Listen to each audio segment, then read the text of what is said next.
Not yet, Miss. Oh, not yet? Okay. Just tell me when. 2:30 on the dot. Oh, okay, all right, no problem.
Good afternoon, everyone, and welcome to the final segment of the sessions of the Norman Manley Law School Legal Aid Clinic Fair.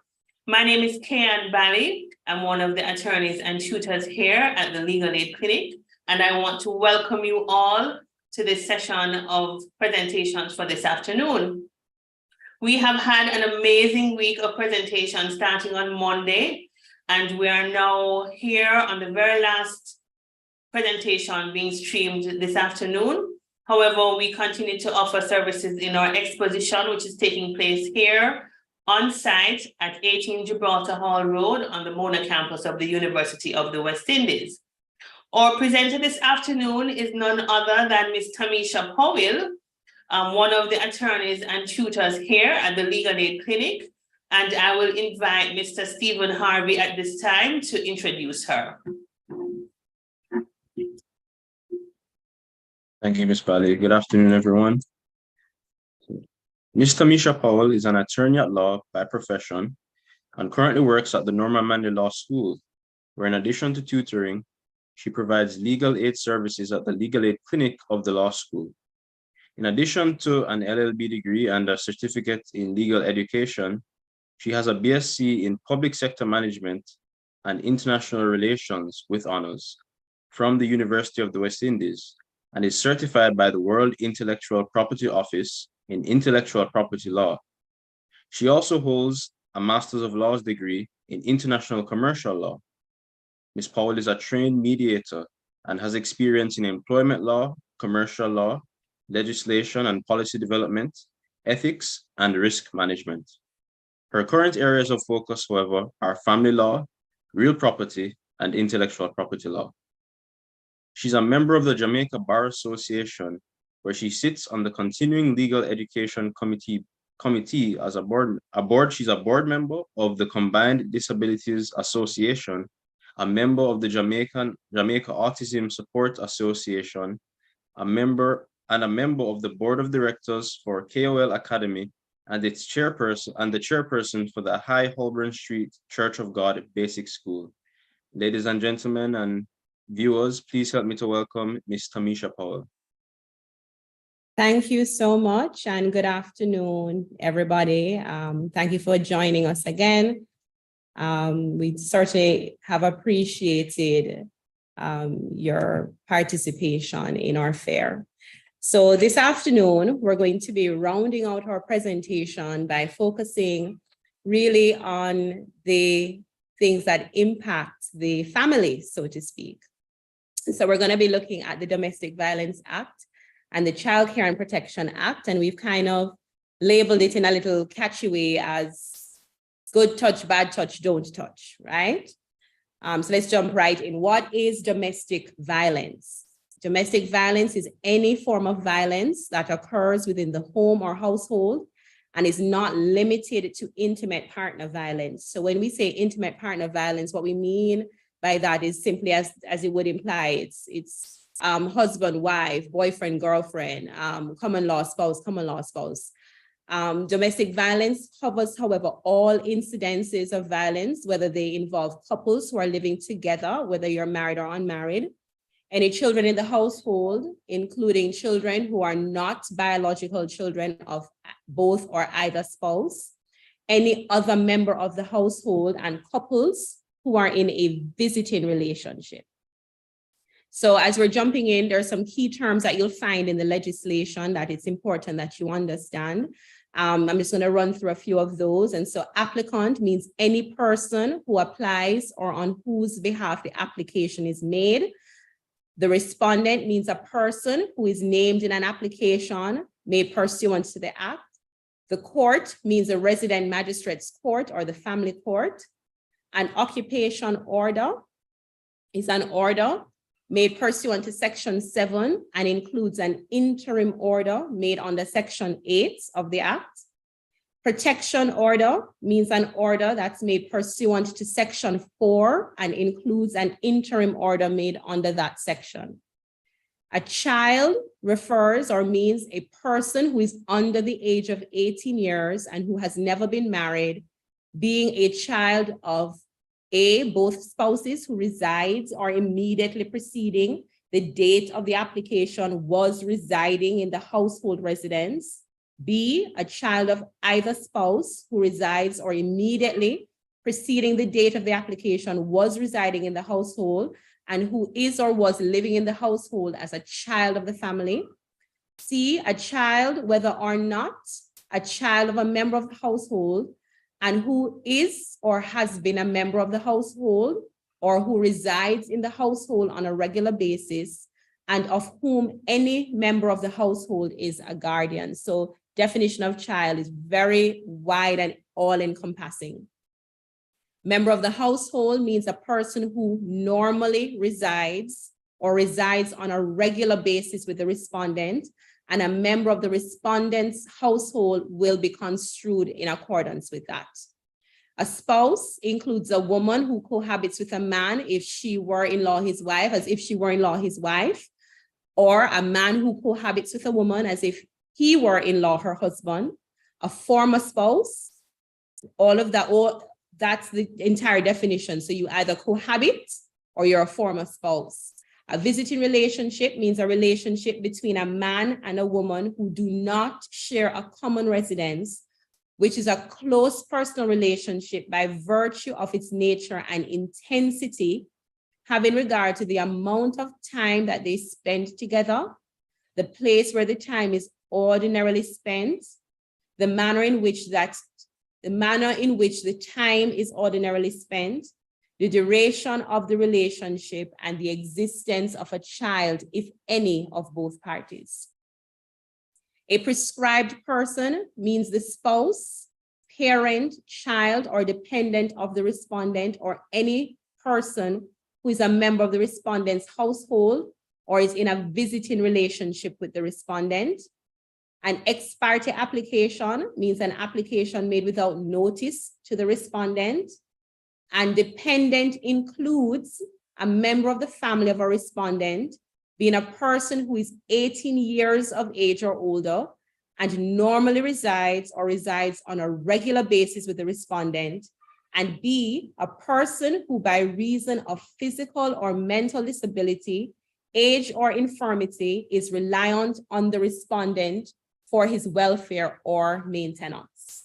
And so under the Act, the court has the power to grant two types of orders for victims of domestic violence, and these orders can be granted either jointly or severally. And what I mean by that is you either get both orders together or you can have one or the other of the order. Applications are generally made at the family court, and they can be made ex parte. And if we remember from our definition, that means without notice to the respondent. The court has the ability to make interim orders on the first hearing of the application, provided that the court is satisfied that the requirements that the applicant is to prove or to bring forward have been met. Applications are made in camera, and so under section 14, the persons who are permitted to be in court are the officer or an officer of the court, parties to the proceedings, the attorney at law for either party or for both parties, any witnesses or any other person that the judge permits. And so there is a lot of privacy and confidentiality that surrounds applications for domestic violence, because as you can imagine, it's a very personal application that's being made. Now, under section 13, every interim order that is made ex parte shall specify a date for hearing where, as soon as possible, the court will set a date to determine whether or not the order shall be made in substitution, so a more secure order. So you can have another interim order until the matter is finally heard and decided by the court, but the ex parte application that is made, that order that is put in place, there must be a date as soon as possible for the courts to hear both sides. The copy of the interim order, which is served on the respondent, must notify the respondent that unless he or she attends court on the day specified to show cause why an order should not be made in substitution for the interim order, the court may discharge the interim order and make an order in substitution therefore. Now, at the hearing, the court can discharge the interim order, can discharge the interim order and make an order in substitution, or on good cause being shown, adjourn the hearing to such date and place as the court may specify. Where an order is adjourned, where a hearing is adjourned, the court shall, at the adjourned hearing, exercise either the power conferred on it by paragraph A or B of the subsection, and that is either discharge or discharge and substitute. In this section, interim order means an interim protection or occupation order as the case may be. An order means an protection or occupation order as the case may be, not being an interim order. Now, what is a protection order? A protection order is an official order made by the court, and it restrains the abuser or the respondent from doing acts such as visiting the victim's home, work, school, the area within which they live, they work, or they attend school. It also prevents the abuser from stalking, calling, or damaging the victim's property. Now, a spouse can apply, a person with whom a child lives if the conduct involves a child or dependent, a parent or a guardian of a child or dependent, a dependent where the dependent is not mentally disabled, persons approved by the relevant minister, or persons in a visiting relationship. So anyone who falls within any of those categories, they're able to apply for protection order. Now, the nature of the orders may be all or some of the following. You can either be prevented from entering or remaining in the household, entering or remaining in any area which the household of the applicant is located, entering the place of work or education, entering or remaining in any particular place, molesting the applicant, watching or besetting, following or waylaying, making persistent telephone calls, using abusive language, or damaging property. Now, the order is not in perpetuity, meaning it doesn't last forever and ever and ever. It is usually for a fixed period of time, and the order is only granted if the applicant can successfully show to the court that it is necessary for the protection of the prescribed person, or it would be in the best interest of any child or children. Now, the evidence is given on oath, and so it's by affidavit or testimony, or you can give your oral evidence in chambers, depending on the nature of the testimony. Sometimes you may be permitted to give your evidence in chambers as opposed to in open court. Now, the grounds for applying under section 4.2 is that the court must be satisfied that the respondent has used or threatened to use violence against or cause physical or mental injury to a prescribed person and is likely to do so again. Or having regard to all circumstances, the order is necessary for the protection of a prescribed person. The effect of the order is found in section 5 of the Act, and it says that where an order, whether interim or otherwise, is made, it is served personally on the respondent, and the respondent contravenes the order in any respect. The respondent commits an offense and is liable on conviction to a fine not exceeding $10,000 or to imprisonment for a term not exceeding 6 months or to both fine and imprisonment. Subject to the provisions of subsection 1, where protection order is in force, a constable may arrest without warrant a person whom he has reasonable cause to suspect of having committed a breach of the order, and that is whether the order is interim or otherwise. And no person shall be arrested under this section unless the constable believes that the arrest of that person is necessary, reasonably necessary for the protection of the prescribed person. For the purposes of subsections 2 and 3 of section 5, the constable shall take into account the seriousness of the act which constitutes the alleged breach, the time that has elapsed since the alleged breach was committed, and the restraining effect of other persons or circumstances on the respondent. Section 6 says that a party to the proceeding whereby the order was granted may apply to have the order discharged. So a protection order has been issued against you. Under section 6, you can go ahead and apply to have the order discharged. The application to discharge has to be served, however, on each party that was a part of the proceedings. And in determining whether or not the order is to be discharged, the court will again consider the grounds upon which the order was granted in the first place to determine if they still apply, if it's still relevant.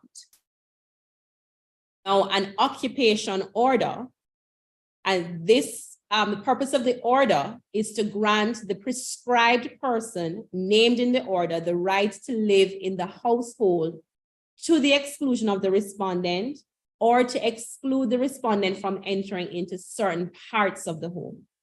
So where the court makes an occupation order, in essence, it has the effect of allowing the court or enabling the courts to override the respondent's legal property rights and to allow the specified person to occupy to the exclusion of the respondent. It is normal that the court, in granting occupation orders, will also grant a protection order at the same time, unless it considers that there are special reasons that both orders should not be made. So for the purpose of occupation order, the important sections are section 7.3, and they describe the persons who can apply, and they're similar to the persons who can apply for a protection order. The prescribed person is as described in the definition of section 2.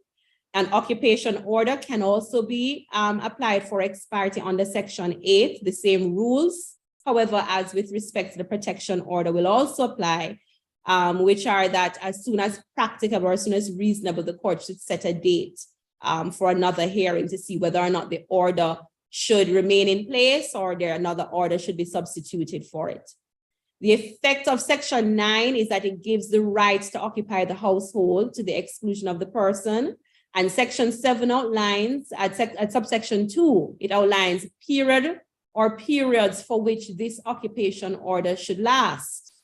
Because again, much like your protection order, it doesn't last forever. It's not in perpetuity. It does have a time frame on it. And so that subsection 2 of section 7 outlines that there must be conditions. The court must outline all of that, the terms and all of that with regards to how this order is to be managed or effected.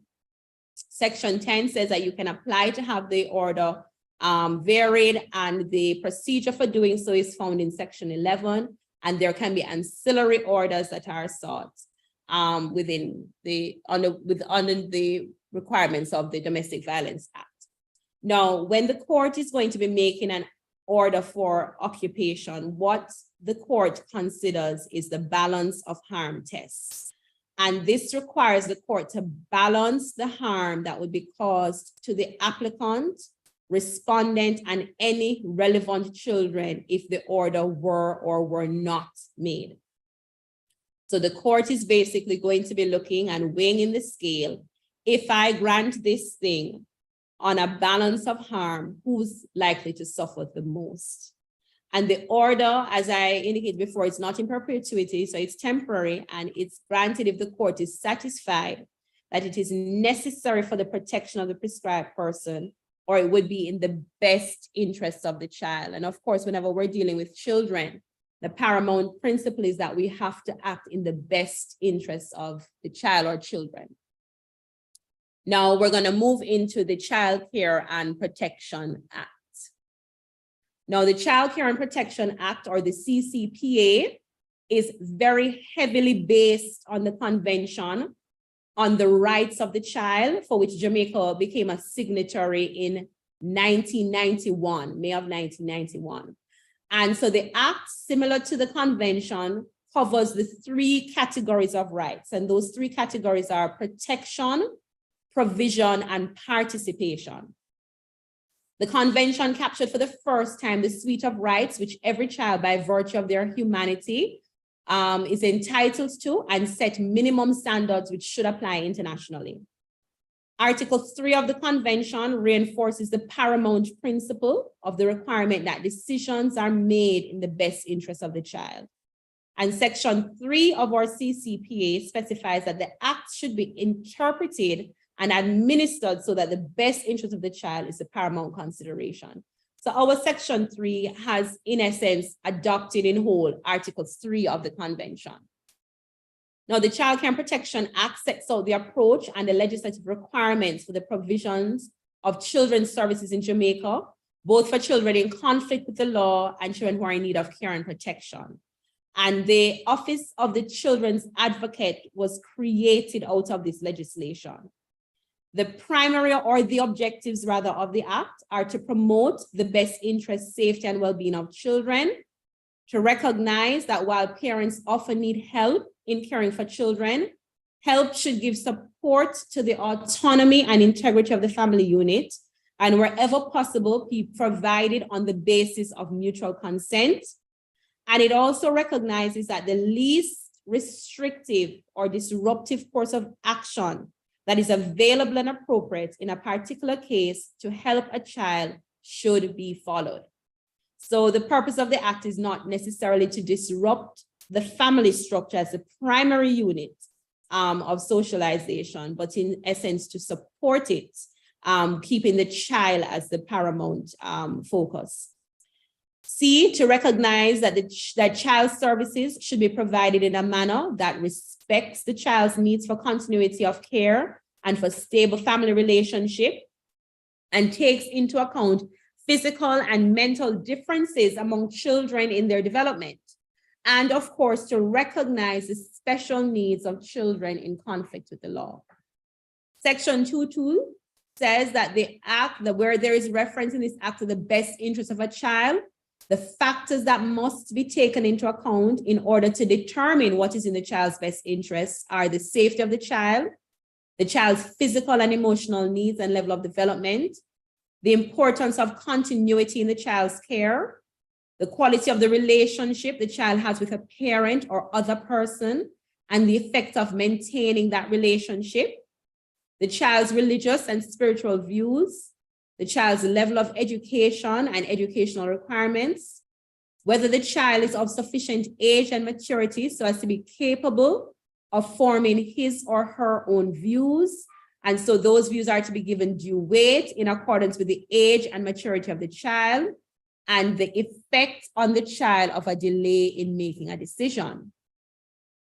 Now, under Section 4, the Office of the Children's Advocate is a commission of Parliament, And the purpose of it is to protect and enforce the rights and best interests of children in Jamaica, specifically among other functions, to provide legal representation to children who are brought before the courts, bring non-criminal court proceedings, or intervene in court or tribunal proceedings concerning the best interests of the child, investigate complaints made by or on behalf of children against relevant authorities, review the adequacy and effectiveness of services provided for children by relevant authorities, review the adequacy and effectiveness of laws and practices in the best interest of children, and make policy recommendations to Parliament, educate children on their rights and responsibilities, and consult with children and other stakeholders prior to making decisions about issues concerning them. Section 5 calls for the establishment of the Children's Register and Registry, and the CPFSA was created from a merger of the Child Development Agency and the Office of the Children's Registry, and currently operates under the Ministry of Education, Youth, and Information. The core functions of CPFSA are provide intake, receive reports, and manage the Child Abuse Registry, investigate reports of child abuse, abandonment, and neglect to determine the best interest of the child, provide support to children in need of care and protection, those who have been abused, abandoned, neglected, or vulnerable due to disabilities, carry out advocacy public education programs to prevent child abuse, provide residential care in children's homes and places of safety for children who are in need of care and protection, provide support for family, and advise the government on policy and legal issues relating to children. Now, Section 6 of the CCPA is a very, very, very important section because it places an obligation on the following group of persons to report instances of abuse or neglect of children, right? And so the list of persons are physician, nurse, dentist, or other health or mental health professional, an administrator of a hospital facility, a school principal, teacher, or other teaching professional, a social worker or other social services professional, an owner, operator, or employee of a child daycare center or other childcare institution, a guidance counselor, or any other person who by virtue of his employment or occupation has a responsibility to discharge a duty of care towards a child. And relevant regulatory entity means the entity authorized by law to regulate the professional activities of a prescribed person. Now, the important points to take away from Section 6 are that the failure to report is an offense, and a person who contravenes this section can be imprisoned or fined or both. A person who makes a good faith report is not liable to action, as in they can't be sued. False reports constitute an offense, and the requirements to report applies to privileged relationships and confidential statements unless there is no substantial risk that the welfare of the child will be further endangered. So that's very important, that last section. Now, Section 7 places an obligation to direct your reports that are made under Section 6 to the OCA for further action as necessary, and the failure to do so or to mislead the OCA is an offense under the CCPA. Now, it's important to know that where it is felt that the child may be endangered, reports can be withheld from the person having custody of the minor. So you can file that report, and the Children's Registry, the CPFSA, can forward that report without advising the parent or guardian or person within whose custody or control the minor is in. All reports made to the registry and the OCA are to be kept in strict confidence, and the breach of that confidence is an offense under the Act. Section 7.4 says that the registrar commits an offense if the registrar fails to assess any report referred to it in the subsection, or fails without good cause to refer the reports to the OCA. And section 7, subsection 5 says a person to whom a report is referred for investigation, other than the children's advocate, commits an offense if that person fails to carry out the investigation. Sections 8 and section 9 outline the criteria for a child to be deemed in need of care and protection and the definition of cruelty to a child respectively. Section 9 is very extensive. That's a section that deals with cruelty to a child, and it covers infanticide, failure to maintain a child, suffocation of a child, leaving a child unsupervised in instances where harm may come to the child, such as next to a body of water, allowing the child to have access to poison, being close to an open flame, and there are a few other instances there, but it's very extensive in terms of what amounts to cruelty. Section 10 is a prohibition on trafficking of children. And importantly, the CCPA provides for the removal of children from families to be placed in state care under section 11. However, the CCPA does outline that the family is the best place for a child to be raised and mandates that where the family is in need of support, same should be provided. And the power under this act with regard to the registry also allows that the child can be brought before children's court, and it's not just the registry, but a constable can also bring the child before children's court if necessary. Now, the operation of state facilities requires a license and is subject to inspection, and the act outlines the rights of the child while in state care and places the obligation for maintenance, education, and protection on the CPFSA as guardian of the minor. Now, how do the specific offenses under the CCPA appear? So, for example, sections 33 and 34 speak about child labor, and it says child labor refers to work that is mentally, physically, morally, or socially harmful to children and interferes with their schooling. Under this section, any child who is under the age of 13 years old should not be working. And the distinction here is not doing household chores or, making your own bed. We're talking about actual labor. And that would take up or consume the child's life, allow the child to not be a child. If you're over 13, but you're under 15, then you shouldn't be working more than 14 hours per week, and it should be light work. If you're between the ages of 15 to 18, you can be formally employed provided you have completed your secondary schooling education. That means you've graduated from high school. A breach of this section, the child labor section, can result in a fine of up to $500,000 or 6 months imprisonment or both on conviction. Now, following along from sections 33 and 34, the minister may grant a permit that will enable a child to participate in an artistic performance, and that would not be a breach of the prohibition on child labor. And at all times, children are not to be employed in hazardous jobs.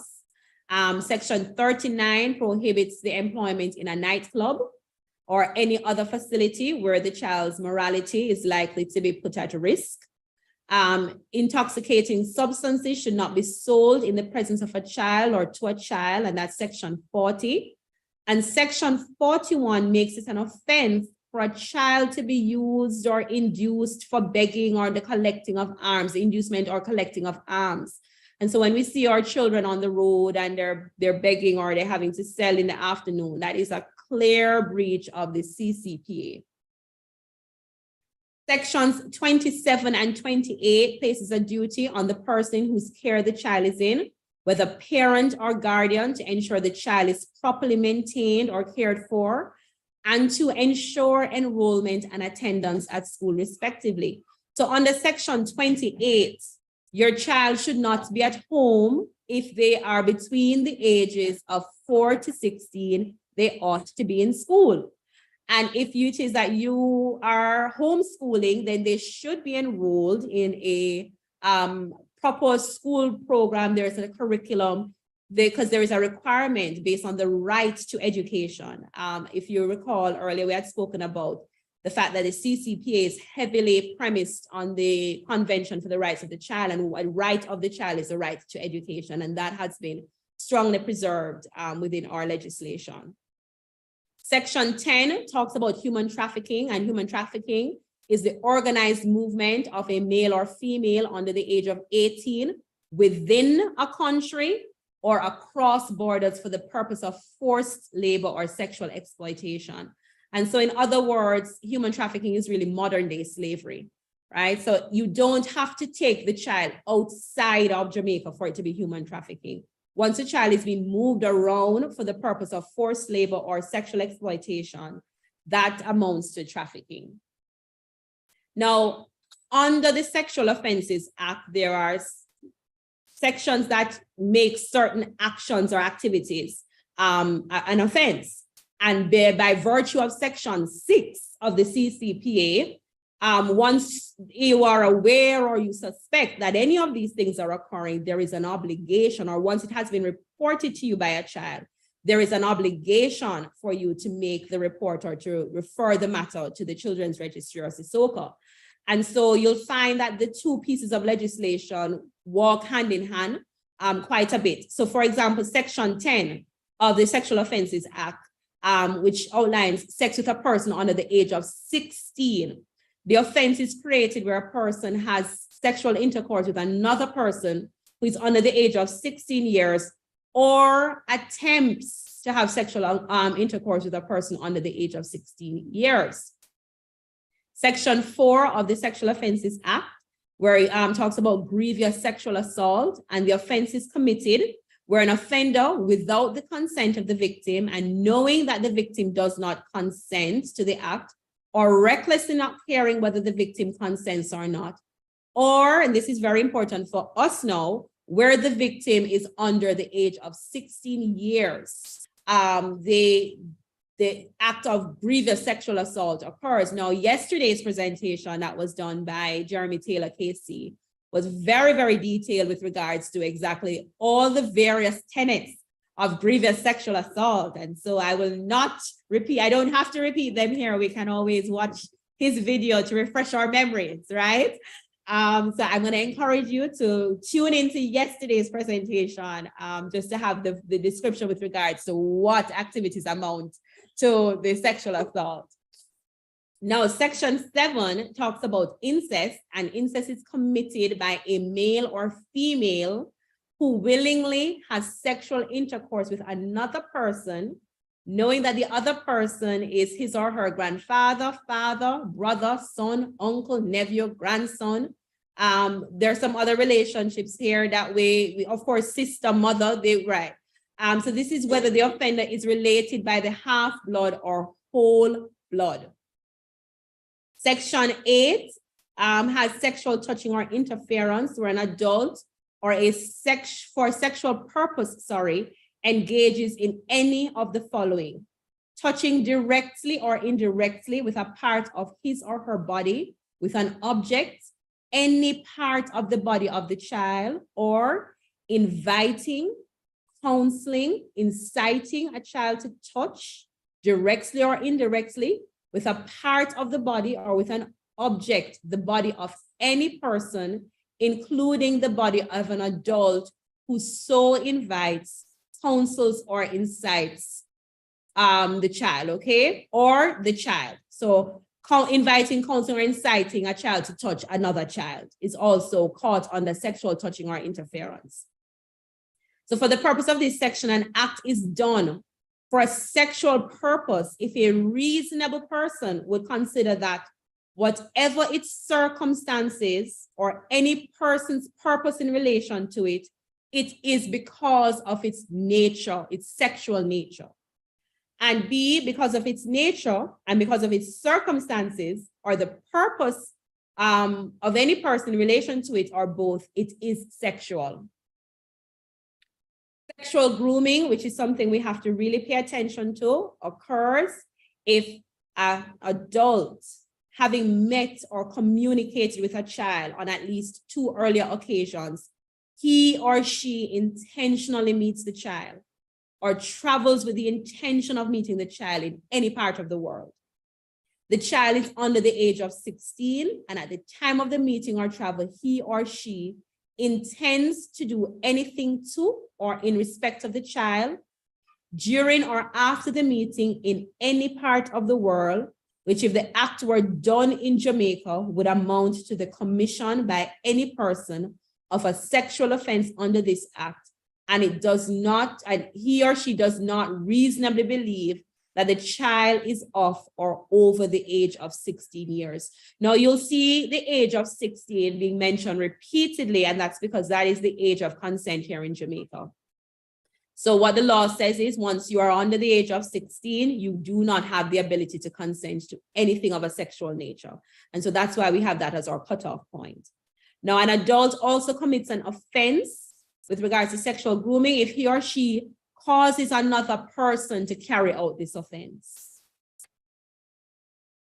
Section 11 talks about the household inducing the violation of a child, and a person commits such an offense who, being the owner or occupier of any premises or having or acting or assisting in the management or control thereof, induces or knowingly allows any child under the age of 16 years to resort to or be in or upon such premises for the purpose of having sexual intercourse with any man or woman, or engaging in any act with any man or woman that constitutes grievous sexual assault upon a child. Now, as previously outlined, the CCPA mandates the reporting of any incidents of the abuse of a child. And so accordingly, there is a statutory obligation to report any instance of abuse or suspected abuse. And so because this is a requirement in law, all that will need to be shown is that you were aware or should reasonably have been aware, and you did not make a report. Now, there's no need for you to have 100% proof or evidence. We don't need any pictures. We don't need anything. Once the report is made in good faith, that is the key term.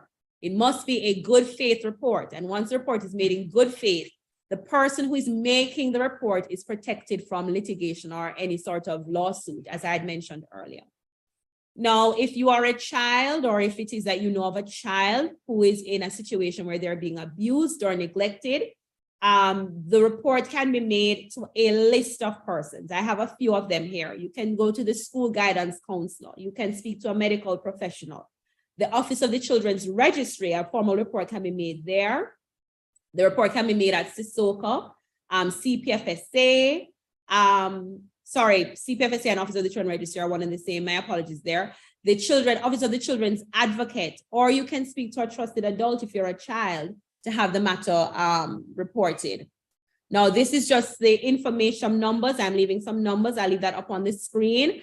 If you want to record them, or if there's anything that you need to report, you'll be able to call the numbers to make the report. Now, as adults, it's very important for us to keep our eyes open. There are some cues that we need to be mindful of. How is the child responding? Is there something odd that's happening in a house? Are we aware of something that, or something just, as Jamaicans would say, just don't look right, right?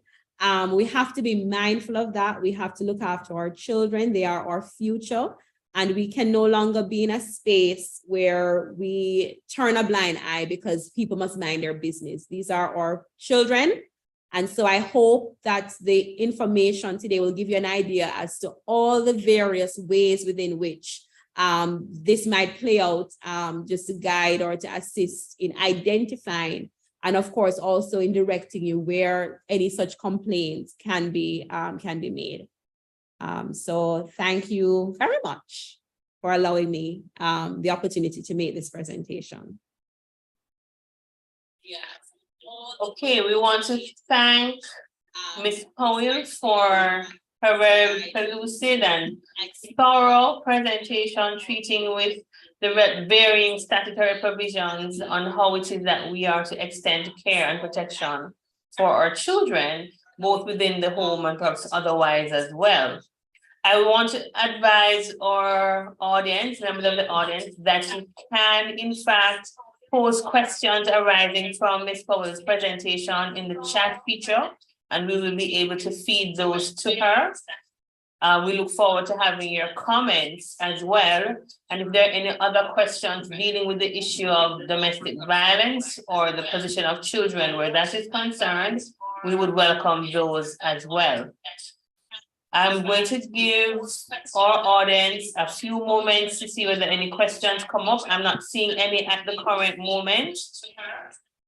But in the meantime, while we wait for that to happen, I want to say hearty thank you to you, Ms. Powell, for that very in-depth presentation. Welcome those as well. I'm going to give our audience a few moments to see whether any questions come up. I'm not seeing any. Okay, I'm seeing a question here being posed by Mitzi Samuels. It says, what does the law say about school music or club groups who are usually seen seeking monetary support on our streets rather? For the purposes, I'm assuming that the question is directed towards fundraising events. So fundraising events, yes, fundraising events would be exempt. When we talk about the begging or the collection of alms, it is really to put the child in a position where this activity is what is funding the family. It's the source of the funding for the family, or this is how the child is being maintained personally. So the obligation or the responsibility of the parent or the custodian or the guardian who has this responsibility to maintain the child is being shirked in the alternative for the child to collect alms on behalf of the family.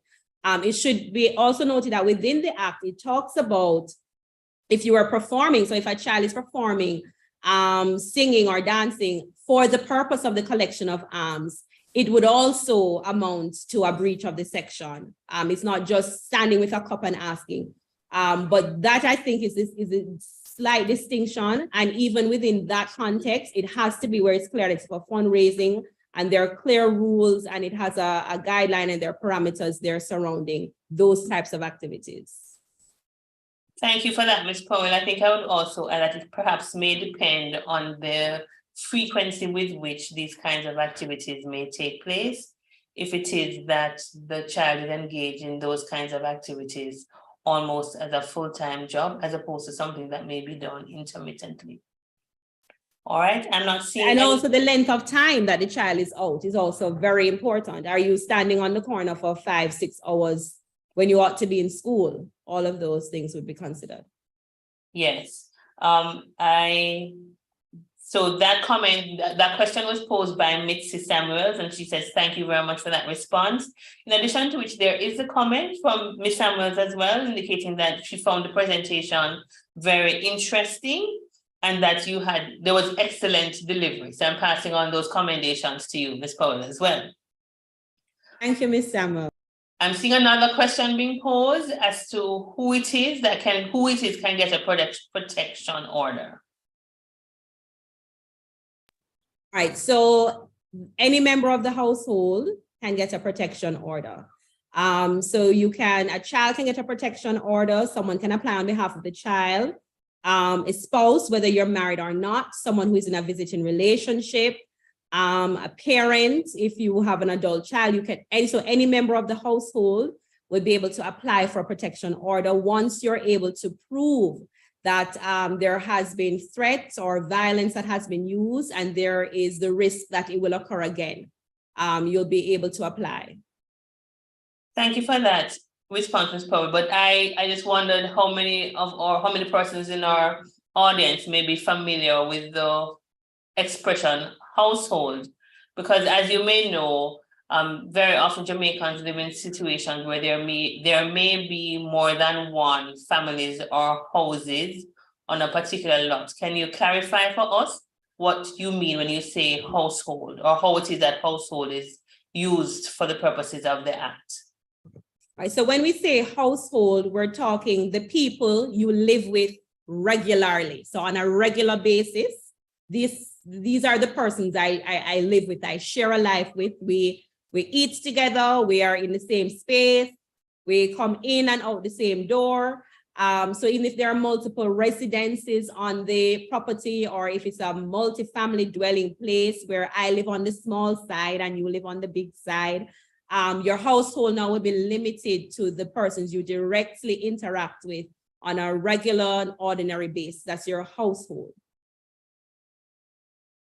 Thank you for that, Ms. Powell. So just to be clear, so if I'm living on the small side, the persons who are living on the large side are not members of my household. Unless the only distinction would be is unless we are sharing or we have a shared family setting, if I can put it that way. So if we share our lives in that sense, and we know what that looks like. So for the most part, we're not just passing each other, we are intimately involved in each other's life. And when I say intimately there, we're not talking about a man-woman story, we're talking about we're a part of each other's lives.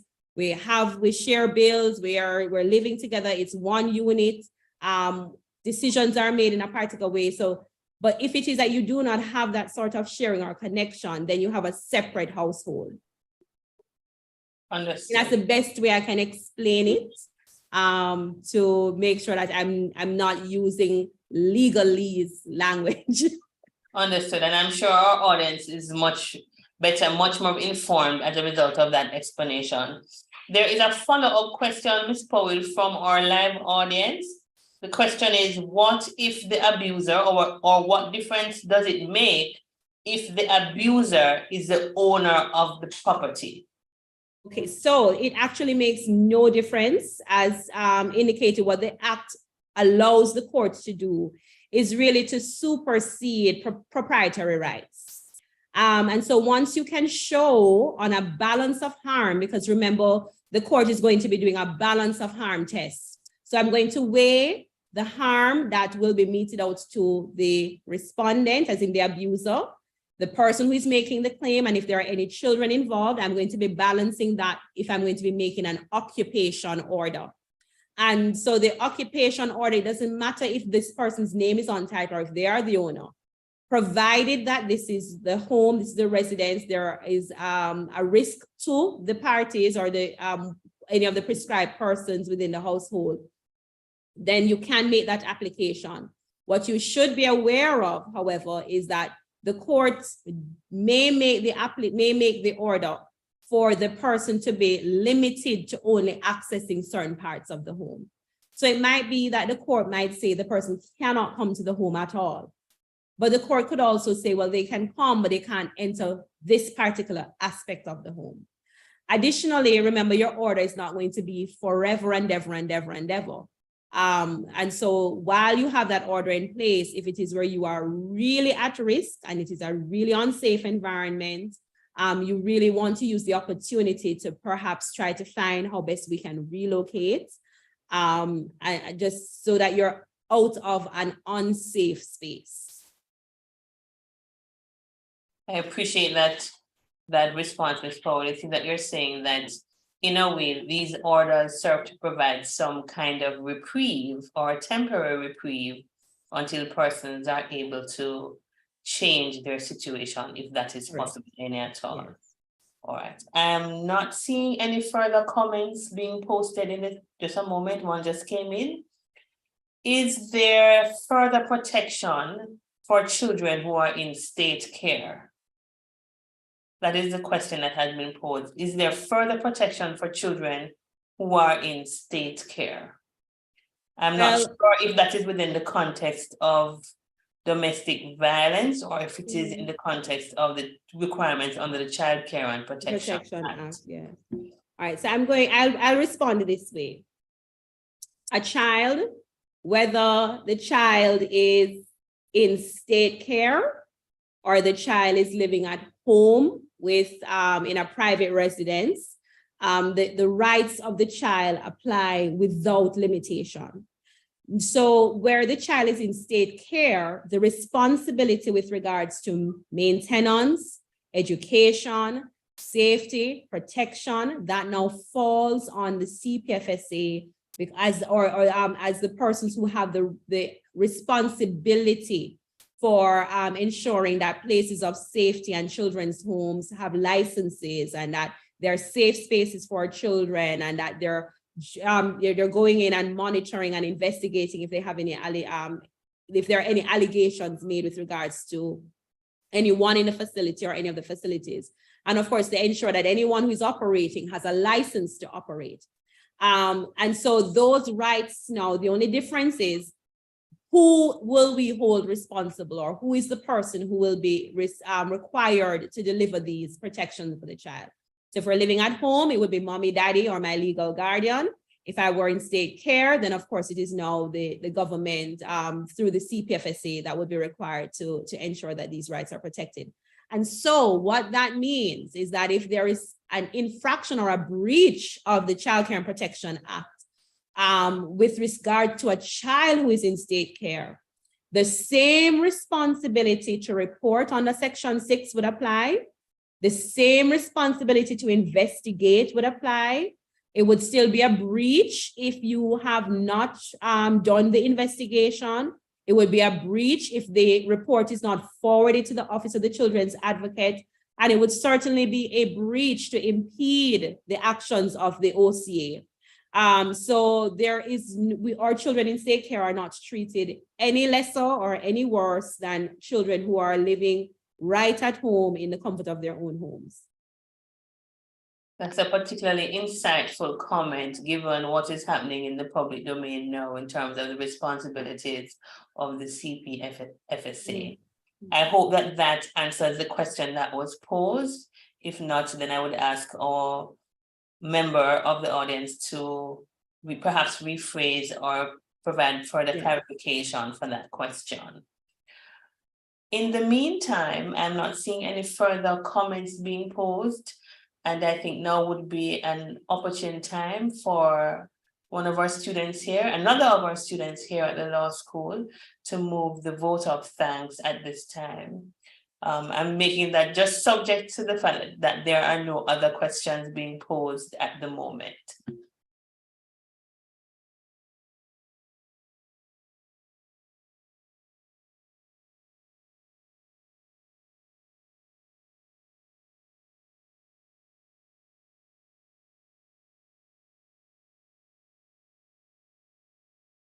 You may go ahead, Ms. Clark, unmute your microphone.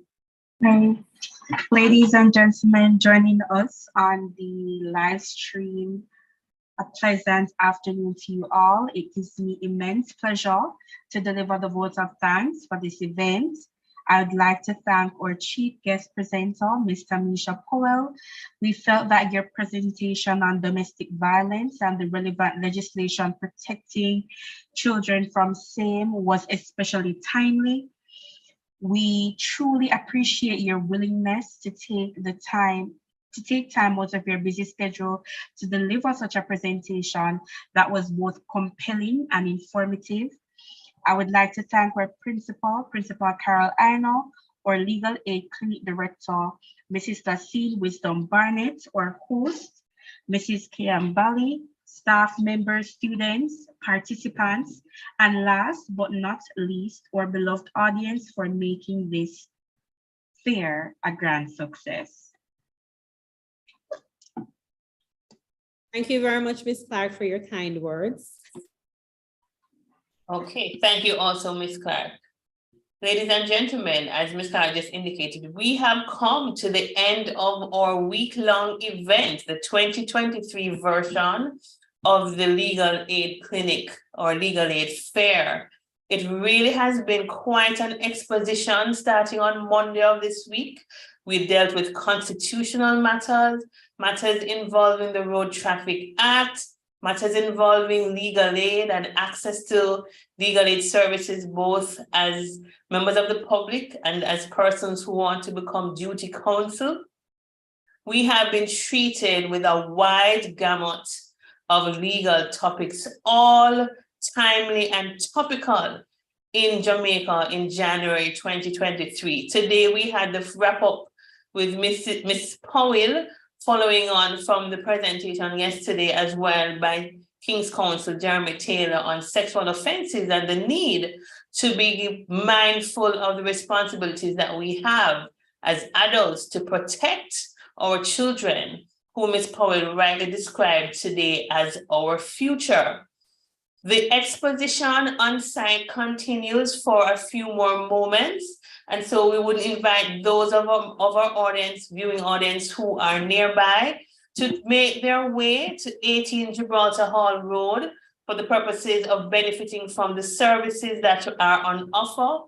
We have several departments present who are willing to provide information and help to guide you with any queries you may have. Having done that, I have nothing further to say for this afternoon. I think that this concludes our live stream events for today and our week of activities. We are grateful and thank you all for having joined us, whether using the live stream or viewing the videos of our presentations on our YouTube platform. Just to remind you, for further information about the Legal Aid Clinic, you can visit our website at www.nmls.edu.jm. You may also email us with any questions you have at nmls.lac@uemona.edu.jm, or you may contact us using WhatsApp 876-561-9803. At this time, I would be remiss if I did not also thank our technical crew who have been with us since Monday and who have helped us to overcome some of the snags that we've experienced, or this event would not have been possible were it not for their kind assistance.